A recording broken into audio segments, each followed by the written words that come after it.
The views and opinions expressed on this program are not necessarily those of this station, JVC Broadcasting Management, or its sponsors.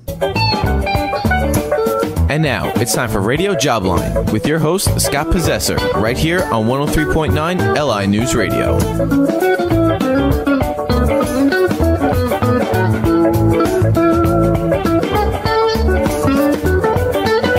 Welcome, everybody. It must be Saturday afternoon at 2 p.m. or it might be Wednesday night at 9 p.m. We're on twice a week to talk about your career, look at the talent pools, look at the job market, look at the economy, discuss every workplace issue under the sun. And I did want to say, I kid around a lot about how long I've been here at the radio station, but I just wanted to say this is my 8th anniversary. This would be the first show of my 8th year.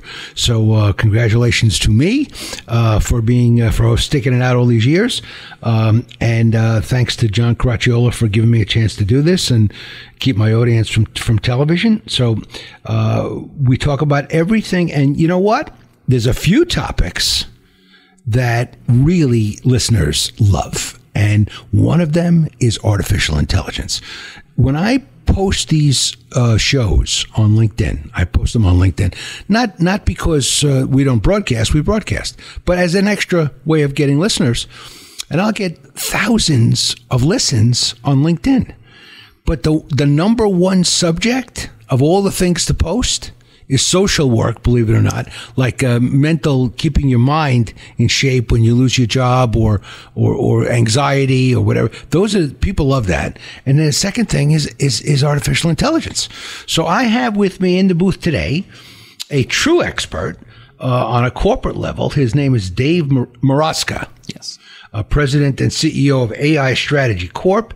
As a business and product development leader, Dave is known for his insightful revenue growth abilities as well as his versatility in launching products and growing businesses in a variety of markets. He's led 5 business units, has over 20 years in P&L leadership roles with companies from startup to $5 billion in revenue. 25 patents and patents pending, over 15,000 product and service evaluations. I could go on and on. Dave founded a company called AI Strategy Corp to develop and commercialize 9 HITM patent pending, a human AI enabled decision guidance platform for selecting and developing new technologies. The platform is based on Dave's experience helping companies that need a dynamic growth trajectory or that have faltered with new product or service offerings. Its website is 9-hi.com. 9hi, how is it pronounced? Yeah, it's 9hi. Yeah. So okay. It's the website is spell out the word 9 NINE-HI.com, but it's 9hi. The TM is the trademark. Yeah. Creates a collaborative environment that allows a project leader to select from a wide variety of subject matter experts to assist in a system-guided approach. So, Dave, you've been on Radio Jobline a couple of times. I have, sure. Yes. And we should tell the listeners that you and I know each other. We go back. 100 years ago. Well, maybe not. Well, it is a lifetime or two ago in corporate experience. Right. I actually placed you at Dayton T. Brown. Yep. It was 20 years ago. Is that fair? And I thank you to this day. That was a phenomenal yeah, and I was reading your bio, and you have some great stuff that you accomplished there, too. Yeah. But Dave and I reconnected on LinkedIn like everybody does and should, and I found out he was in artificial intelligence now. So switched over, Very excited to have you back on the program, Dave. People can't get enough of artificial intelligence. Ever since Arnold Schwarzenegger. Okay. Well, here's the way I'm looking at it. I first got smacked in the head with it about a year ago. Okay. Because it ChatGPT. Sure. That sort of started, at least on a personal level, for personal users, right. That started, the avalanche rolling. And then subsequently, corporations use AI all the time, like LinkedIn. Absolutely. Right? Yeah. Now, if you want a LinkedIn note to go out to a candidate, correct, they say, would you like an AI note? Right. And so you're starting to see it more and more. You go to a website, any of the big websites like Bing, Microsoft, Google, they all have, some sort of AI. And they're competing with each other. Most people have it on their computer already, whether they know it or not, as co-pilots. Yeah. Right. Exactly. So that's the deal. And I'm using it. I write a weekly article, which I post on LinkedIn, and I'm very proud of it. It gets 300,000 article views a year. That's pretty good. So I'm very impressed with that.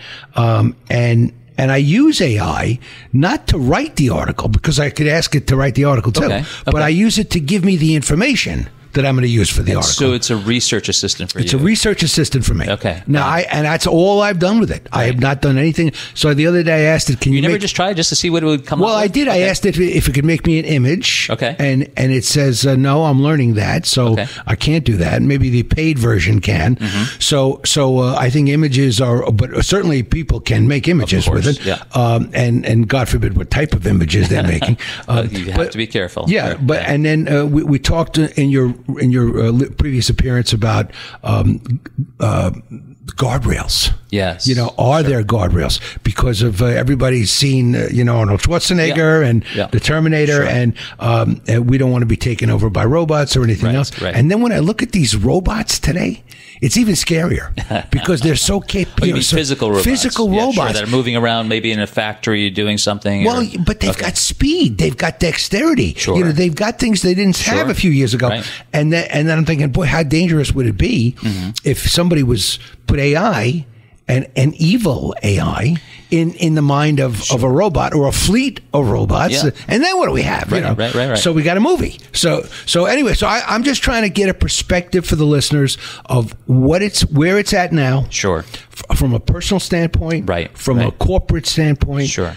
And where we're going with all this, Dave. So let me start on the personal side first. I mean, it is in everybody's lives, whether you know it or not, right? And it's on your computer. There's these things now called co-pilots, and actually Microsoft is pushing it a lot. And they're doing it for a good reason, I think. They're actually using it, they're using it as a simple tool for people to start using. But it's also a way to get everybody to adjust faster to the integration of AI that's actually all around you. So it's a way to get people to start engaging and not be afraid of it along the way. So, but now you're talking about guardrails. That's an entire conversation to itself. But the first thing to have, AI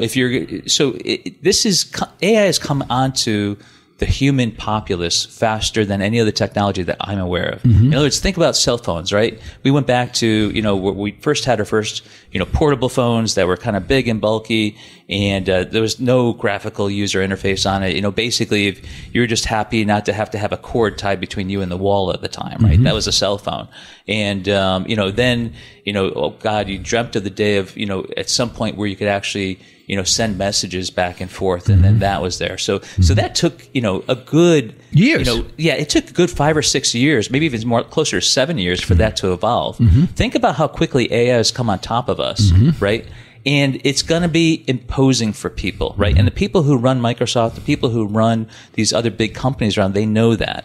They know that there's an uneasiness because of all the things you've seen in movies before and things you read. And by the way, there are good things to be concerned about also. But what they're trying to do is get people to adjust and understand what it can do and how it can help them along the way. So that's why you're actually seeing a lot of things like OpenAI. We work with OpenAI. So they have a relationship with Microsoft. We have a relationship with Microsoft. We also work with AWS and with some other companies too. But along the way, it's about getting people to understand what they can do with it. So what Microsoft has done is they specifically come in and try to integrate in ways that are just nice and simple and that they know are going to help you along the way. Like you were using it for research. You're not quite ready to start using it to write for you. Well, it's because I don't want to. I could, and I've seen it do it. Sure. I say, write me an article about this, and it writes a perfectly good article. And I'm doing the same. But it's not my voice. Right. And I agree with that, by the way. So when I'm still writing every single day, and I could have these co-pilots and bots take over for the work that I'm doing, I choose not to right now. Only because I know that I have a certain style, right? And if I start off with it, I'm almost concerned, and this is, just being very honest with you, I'm concerned that if I start to write in its style, then I'll become more like it instead of it becoming more like me. Right. So I want to keep my own identity along the way. Now, is that a frail human perspective? probably, but it's how I feel. So, and it's the same. It's the same with me. We're on the same page. I don't like the tone sometimes of the article. It's a little sing-songy, a little too snappy, kind of like what you might find on a website. Sure, like a little too positive. Right. Not that there's anything wrong with positive. I don't even mean that. It's somehow it doesn't sound real. That's right. There's no pain. Right. There's no, I write with pain. It's funny because now, if you've used these tools enough, right? If you've used AI generative GPT types of platforms enough, using OpenAI and these other ones, you can actually start, and it's a little bit nuanced, but you can actually tell when something is written by AI, and you can pick it out right away now. Like I can pick it out right away because we use it all the time, and but we're careful on how we use it. We have AI integrated into our platform. That does an awful lot of really good things for people. But I actually have warnings with my employees that I don't want them putting anything to do with our business into an open query, in other words, into a prompt, into the ChatGPT engine, and asking it questions about our business, because we have to have our own safeguards also. So there's one, you can recognize when something is generated by GPT, and honestly, I tell people all the time, if you want just some ideas like you're doing for research, or if you want a first draft, but then take it and make it your own afterwards. Yeah. And it's going to save you some time, and there's with these co-pilots, they'll help you do a lot of things now. Like they'll help you go through and manage, customer inquiries, for example. Say you have if you're running a business and you have orders and things, and you want to take that and dump it into, say, like a spreadsheet or something, then now you can open up to one of the co-pilots, and you can start asking it questions about which customers are most popular, or what products seem like they're selling the best, and that sort of thing. And it'll start giving you good information that's back. You should always go back and verify it again, but there's things you can rely on it for, and there's other things that honestly we should just keep doing on our own for a while as much as possible. So here's how I'm using it. Again, not that this is any indication of what other people should do, but the way I'm using it is, let's say I have an article coming up and I don't have an idea. So I might say, what is the top thing on the job hunter's mind? Okay. Right? So then it's going to come back with an answer. Now, it's not always right. But see, now what you just did was really important. You thought, the way you thought and structured that question is incredibly important. People talk about hallucinations that AI comes back with, or misinformation and that sort of thing. And most of the time, that's what we are very careful with in our software platform, is we manage that they call it a prompt when you're actually asking the question. But look back at what you just told me. You wanted it to go and find out about what the job seeker is doing. You're not asking it, hey, what's popular, or what should I do with this? Because if you put those three questions in, you'll get three completely different types of responses. But the way you just asked that is incredibly important, because you were specific in telling it how you wanted to act, who you wanted to identify, and what kind of feedback you wanted from it.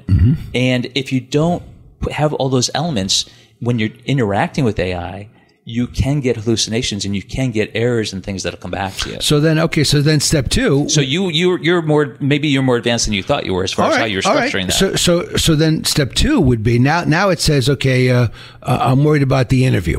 Right. For sake of an argument, which is not the number one thing. But let's just say it is, because it's easy. Yeah. So then I'll say, okay, give me the top 10 things to do on a job interview. Okay. Right? Okay. And it'll give me that top 10. Sure. And then I'll make sure it's all correct. Right. And then I'll start writing about those things. Right. And maybe I'll pick up a little verbiage, maybe not. Right. But it does make my life easier. See, now one thing I would just say about the question you just posed is the way you posed it. You didn't say if you were the interviewer or the interviewee when you asked that question. That's true. Right. So if you re-ask that question, say from the position of one or the other, you'll probably get one response to what you first asked, and you'll get two very different responses based on what perspective you were looking for also. Right. You know what I mean? And it's just generative, so you'll get different responses. It doesn't have a memory, though, does it? So it's not going to remember any of my questions. Okay, so there are plenty of systems that do that, right? So they actually cost a little bit more.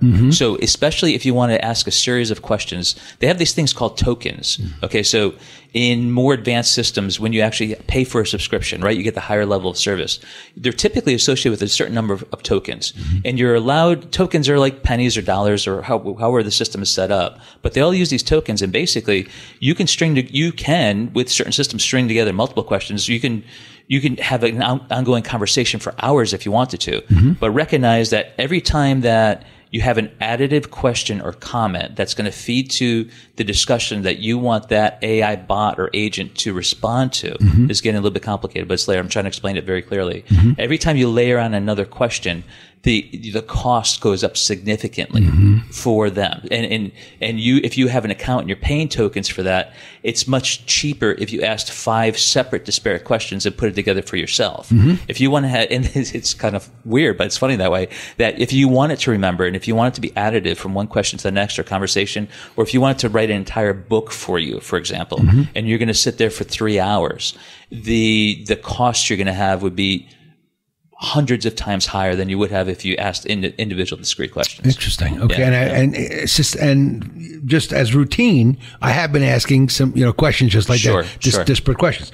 Okay, so it means I'm doing okay. All right. Oh yeah, no, definitely. But it won't do an image for me.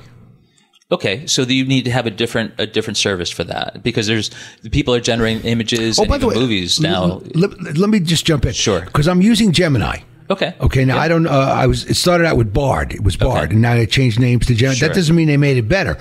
How does that compare with ChatGPT or Copilot or the one from Bing or any of these? So most of the larger companies have layered services, right? And they're going to give you the free version first. They're going to give you the ones that are typically it's like it's like using Microsoft Word versus Microsoft Excel. They do completely different things.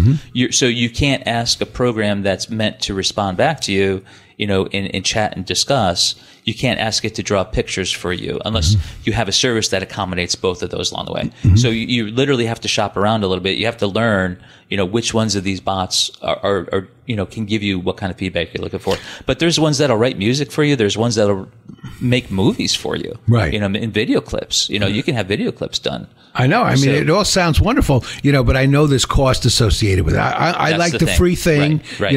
I didn't pay for artificial intelligence. I didn't used to pay to watch the Yankees either. Now I have to pay for that. Think about that from a business perspective, right? Yeah. So I hope everybody should know that as you're engaging with these, you're being monitored. And I don't mean that like Big Brother bad way, but it's just the world around us now. You're engaging with it. People don't engage with it in any way that you wouldn't want your grandmother to see you engaging with it along the way. Always do things, on the up and up, but realize that they're monitored. They're watching to see which people are going to level up and pay for now a paid service, right?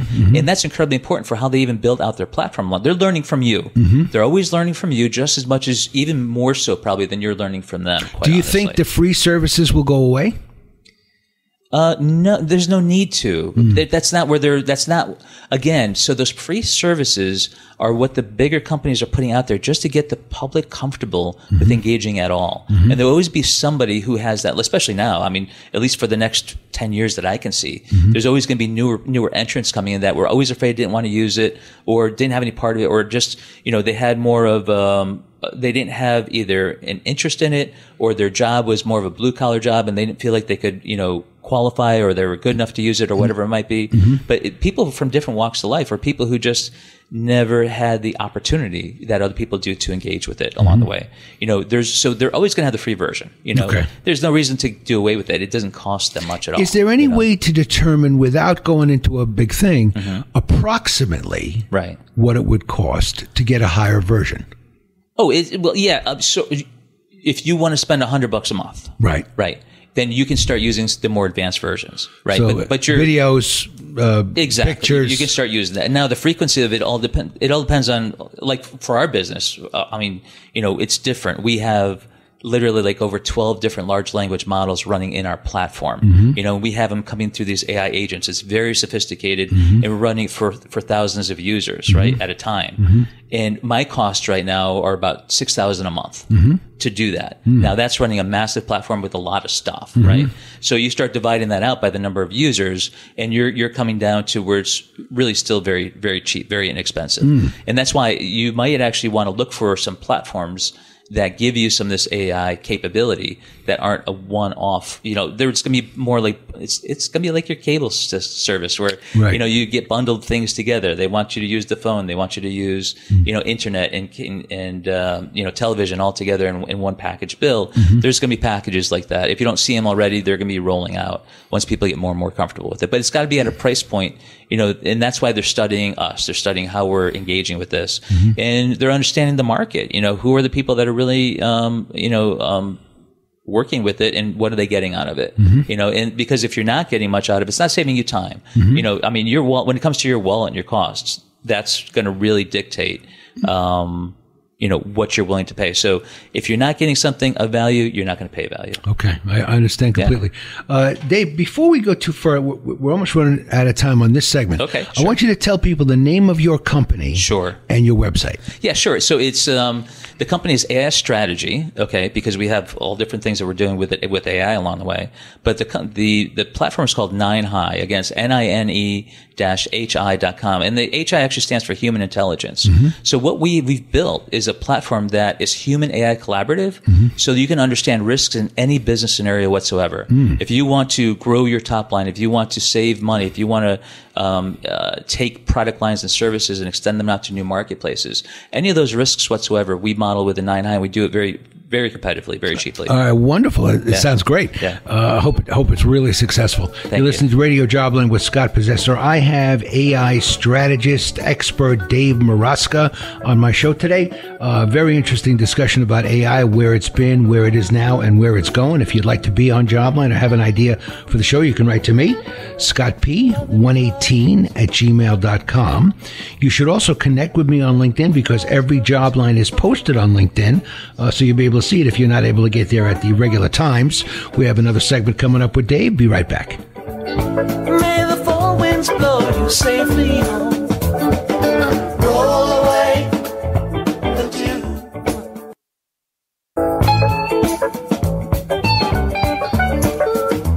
And now, welcome back to Radio Jobline with your host, Scott Possessor, right here on LI News Radio.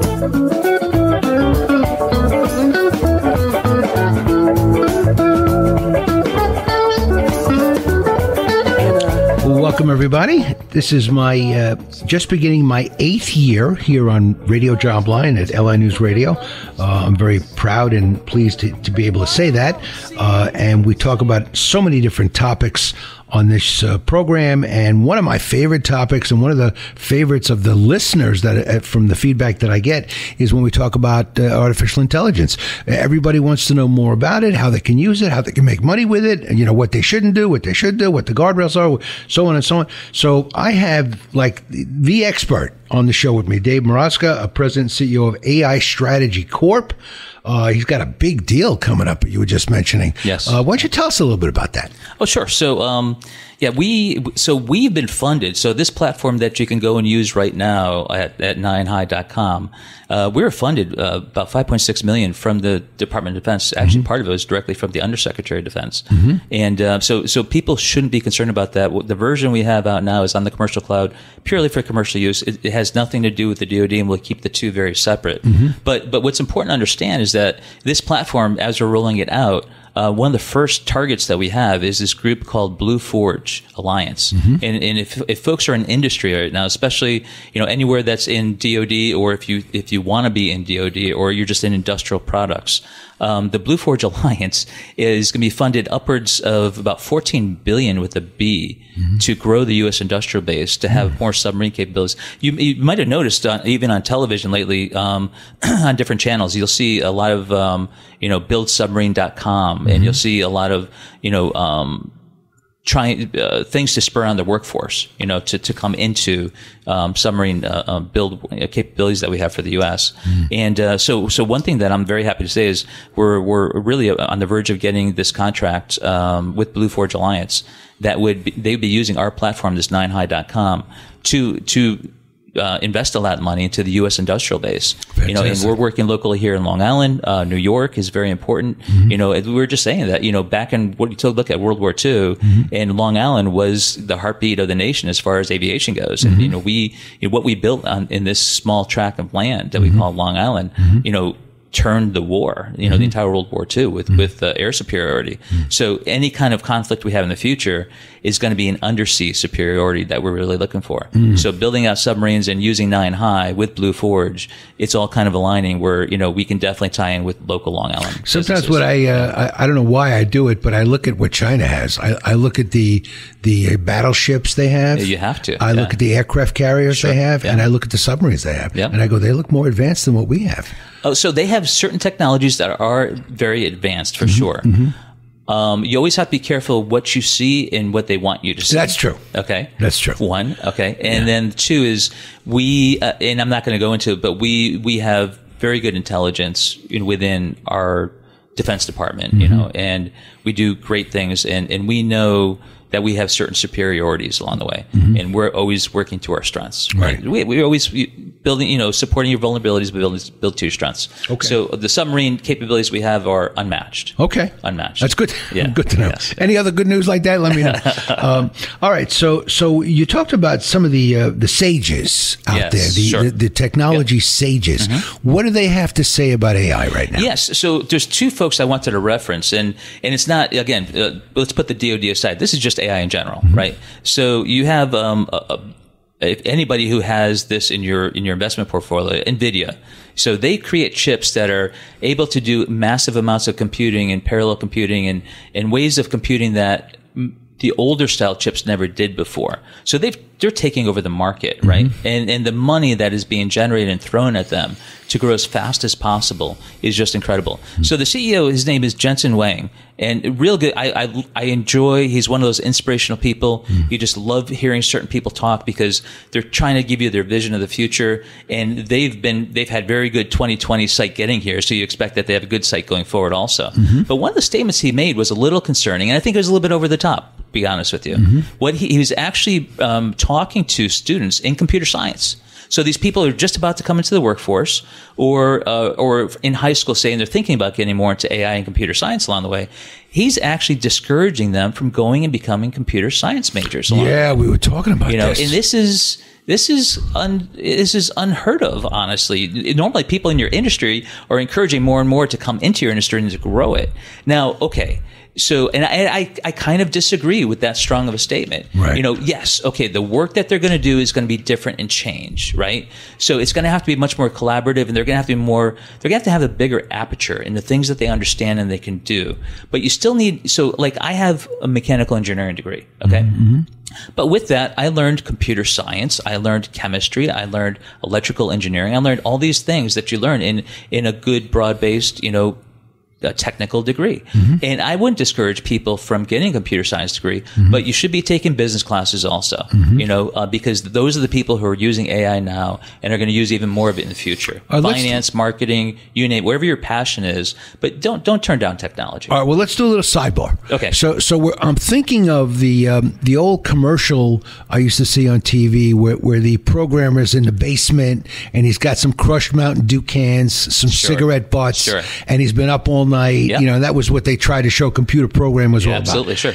I saw another commercial more recently. I can't think of the name of the company. That was one person sitting in a giant room with artificial intelligence doing the coding. Sure. So he didn't have to do it. He was directing it. Yes. But he wasn't doing it. So the room went from 100 people to 5 people. And that's absolutely true. But it's scary because that is one, up until 3 years ago, computer programming was still one of the massive, most important, valuable, high-paying, easy-to-get jobs. Without question. Job market out there, and now it's in question. It is in question. And I understand the pressure, and I understand the motivation behind what Mr. Wang was pushing for. He's trying to warn people and have them open their eyes. You always need eyes wide open to whatever you're going into and understand not just what's happening today or tomorrow, but what's going to happen next week, next year, et cetera, right? So, but realistically, what you saw in that commercial is exactly what is capable now, but yet it isn't quite there yet. Okay. And so what if it is there? There's proliferation. There's massive growth in all computing capabilities and technologies. So the way I look at it, we could have, maybe instead of having for every, say, 100 coders and programmers out there. Maybe we go down to 75 or 80. And I will probably get in trouble for putting hard numbers to this anyway. Someone will come back to me and say, oh, you're off by 2% or something. Right. But say there's going to be a reduction without question. Okay. But if you were increasing the amount of generation that you have to do also at the same time, all you're saying is that you can have technically capable people. The critical thing is that they have to have more. They can't just do the narrow core computing or coding that they were doing before. They have to understand how to build new requirements, how to manage quality, how to do more skills, have more skill sets, wear more different hats than they did last year. Okay. But as long as they have those skill sets, they're going to be able to orchestrate and push through a lot more throughput because they're in that room managing all these AIs doing the lower level coding work. All right, so let's talk about how that's affecting the job market. Because the first thing to get hit with layoffs in this most recent economic recession that we never had, but that we had the recessionary economics, was programmers. And we have an IT desk in our company. And so we do a lot of different things. We place a lot from restoration, life sciences, and a lot of. That's but correct. one of them was regular good old IT. Absolutely. And it has not done well. In the last 6 months. You know, so this is a surprise. It was always a leader. You know, in the executive search business, suddenly we're not getting the same number of IT jobs. So, and I wonder if it's because they were overstaffed at the beginning, or if it has what it has to do with AI. I'm not sure it's definitely connected to AI yet, because as you said, that it's not there yet.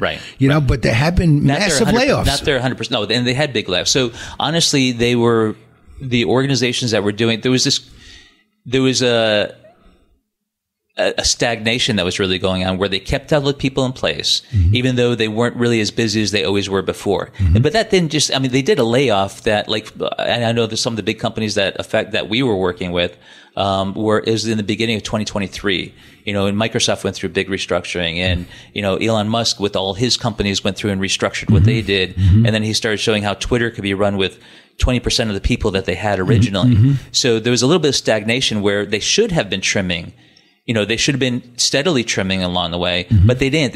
Everybody kind of just stayed there and kept themselves looking busy or being busy, but they weren't really as productive as they always had been. Meanwhile, if the organization was really on top of how efficient, effective people are actually being and what they're generating, right, then they probably would have been trimming all along. Or what's better is keep those people busy, but have more output from them along the way. So you can model it either way, either skinny down or increase what the capabilities you're putting out. But that probably hadn't been happening for years.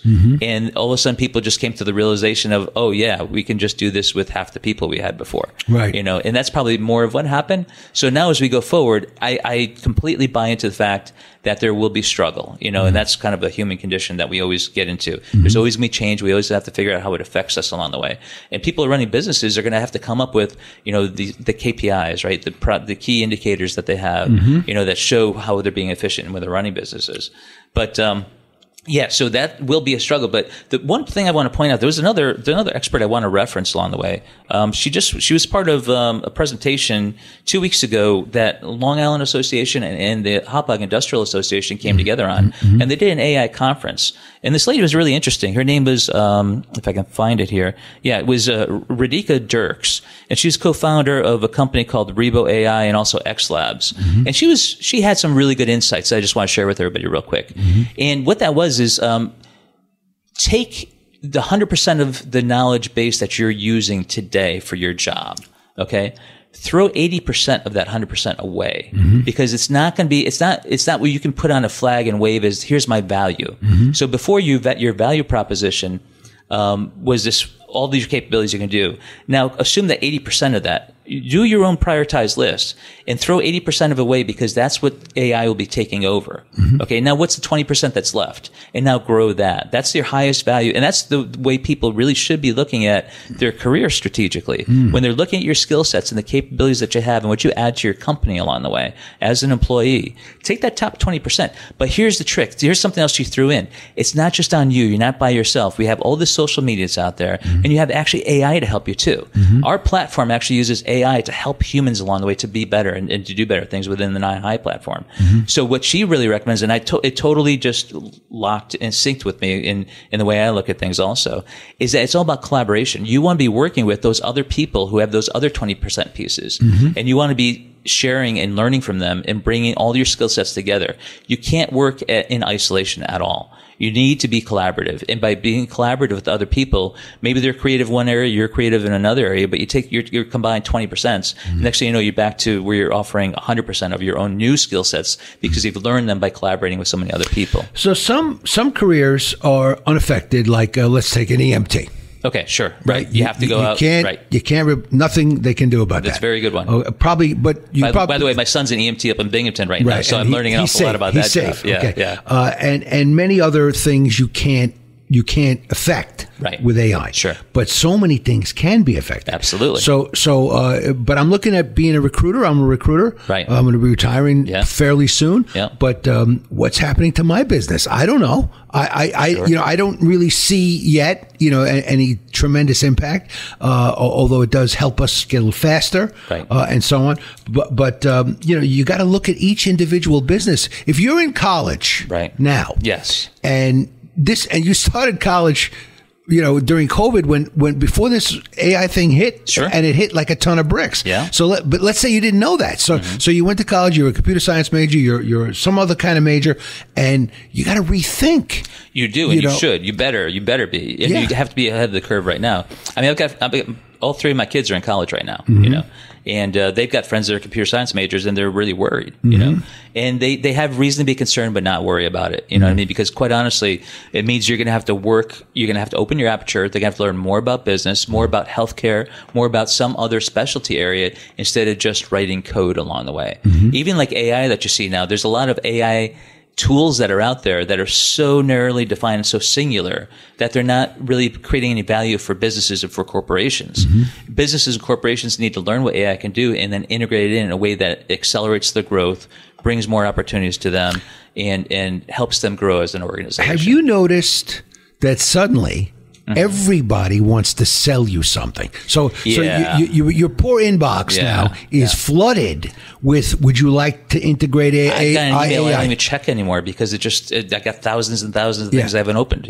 But I mean, every day, 10 per day. I think that's fair. So it's really ridiculous. And people are, how are you supposed to know who's any different if they all look the same and they're all trying to do the same thing? We can integrate AI into your life and do this and do that. Well, they all say it. So then you don't trust any of them. No. And at that point, it's now there's no value there. If anything, there's negative value there. It's overwhelmed the target customer that they have.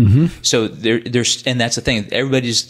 Everybody's going for the low hanging fruit, and there's only one apple, and everybody's trying to grab that off the tree, right? And they're wasting their money if they're going after pure like sales volumes, thinking, the more leads that I have, the more I'm going to grow my business. No. So again, look at our whole approach. And I'm sorry, I'm going to talk about our platform a little bit. Our whole approach is that there's three fundamental ways to grow your company. Yes, there's the sales and the market leads that you have there, but there's also your organization itself. And then there's also the technologies, products, and services that you're offering. And if you're not getting traction in one of those three areas, you should be focusing on the others. Because if you have different offerings in the first place, it's going to grow your company and give you more opportunity to grow than just trying to, find another 1,000 customers that you're going to send cold emails to.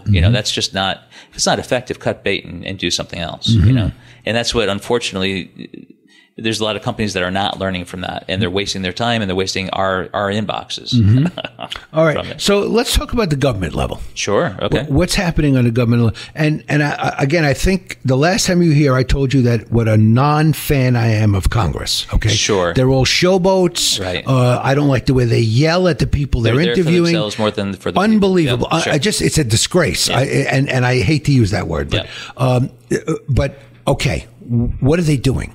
What is government doing? So we, I get into definitions very quickly because I like to be accurate with what I say. Government is interesting when you look at it because, first of all, you have state, local, and federal, right? But actually, what's more interesting is to look at things from a global perspective. The EU, for example, right? They just love regulatory rulings in a way that's good because they're actually putting more guardrails in place for economics and commercial usage of AI than the U.S. has. And that's because, they have this whole, it's a cultural thing. They have the ISO standards. They always come out with standards in place where they're trying to, help ensure that things don't really blow up and go bad, right? So you appreciate that part of it. The U.S. is more, if you look at the culture of us, we're more about rolling up our sleeves and doing things really, really far out and innovative and really leapfrogging ahead. That's what we do really well. And then other parts of the world are just more about, kind of labor and fill in and try and commercialize, which is more of what the Far East is all about. But as far as our government goes, yes, we've done a lot of things. So for example, in the, Defense Department, which I'm closest to, they actually have a group now called the CDAO. So it's the Chief Digital AI Office. So they actually have an entire office that works with this. They also have taken the Defense Innovation Unit and bumped it up to be a direct level under the Secretary of Defense, which is a big deal. So now they're trying to make sure that they, all this innovation, which is largely, you can't talk about innovation any technology anywhere and not have AI touching it. So, and that's what we should be doing. We should be using AI to drive innovation along the way. So they've set up these branches specifically to make sure that they have process and they have visibility and they understand, where the data comes from, where it's going to, and how to protect it along the way. And they're also, the cybersecurity requirements are getting much more stringent. You have this whole thing called CMMC, which is the cyber maturity model. And, you got to be careful because companies that don't know what they're doing can end up really overspending, to protect themselves. And meanwhile, so you do want to talk to whoever your managed service provider is and make sure that your cybersecurity is up to par. If you need help with that, just, reach out and you can find people who are cyber experts. But these AI bots are finding new ways of getting around that. And that's where you have to be careful. So they're trying to make sure that security is in place. You have the regulations coming from Europe and you have our kind of creativity from the US. And between the two, I think we're actually working pretty well that way. I would like to think that AI can replace Congress. So that's my hope for the future. One more time, give everybody the website for the company. Sure. So we're at www.NINE- HI.com, and the HI stands for human intelligence. We're using AI to drive HI. Okay. All right. So that's Dave's company. And you've been listening to Radio Jobline with Scott Possessor. Dave, I really want to thank you for being here. I'll just let the cat out of the bag. You came on almost no notice, and I really appreciate it. You were scheduled for a few weeks from now, and I appreciate you filling in. We had some arrangements we had to change, and I hope that you will continue to come on the show. Happy to, yeah. I was in Maryland yesterday. I was down with NavAir with the guys. Believe me, we were talking about this exact topic. Yeah. So it's my life now. And I'd like to talk more about the attack on Israel and can AI come up with a solution. Look how well we defended, right? We talked in the last show about the good guys and the bad guys. Yeah. The good guys won. Yeah. This time. All right. You were listening to Radio Jobline with Scott Possessor. If you have an idea for Radio Jobline, write to me, scottp118@gmail.com. Happy to have you or your idea on the radio show. I want to once again congratulate myself real quickly for this is my 8th anniversary on LI News Radio with the Radio Jobline. And connect with me on LinkedIn so you can see all the Radio Joblines that we record are posted on LinkedIn. Have a great week, everybody. Happy hunting. Wildflower seed, the sand and snow. May the four winds blow you safely. The views and opinions expressed on this program are not necessarily those of this station, JVC Broadcasting Management, or its sponsors.